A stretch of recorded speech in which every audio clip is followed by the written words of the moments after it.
Oyatda chumolilar haqida eziladi emas, nima uchun aynan sinadi so'zi ishlatilganini bilasizmi? Chumolilar oddiy hasharot emas, ular Alloh taoloning ulkan muhandislik mo'jizasidir. Bu mitti jonzot o'z vaznidan 50 barobar og'irroq yukni ko'tara oladi va miyasiga o'rnatilgan mukammal navigatsiya tizimi sababli minglab metr uzoqlikdan ham o'z inini adashmay topib keladi. Ular yer ostida shamollatish tizimi va maxsus xonalari bo'lgan ko'p qavatli ulkan shaharlar qurishadi.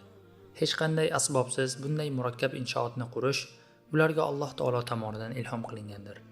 Alloh taolo Naml surasi 18-oyatda shunday marhamat qiladi. To ular chumolilar vodiysiga yetgan vaqtlarida bir chumoli: "Ey chumolilar, uyalaringizga kiringlar. Yana Sulaymon va uning lashkarlari o'zlari sezmagan hollarida sizlarni bosib, yanchib ketmasinlar" degan edi.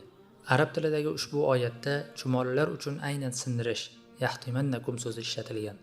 Zamonaviy ilm-fan esa yaqindagina chumoli tanasining 75% dan ortig'i xitin moddasidan, ya'ni shishasimon qattiq qobiqdan iboratligini va ular bosilganda xuddi shisha kabi sinishini kashf qildi. 1400 yil oldin nozil bo'lgan Qur'on esa ularning tana tuzilishini sinadi deb aniq ta'riflab qo'ygan. Mitti jonzotni shunday mukammal yaratgan Alloh taolo naqadar buyukdir.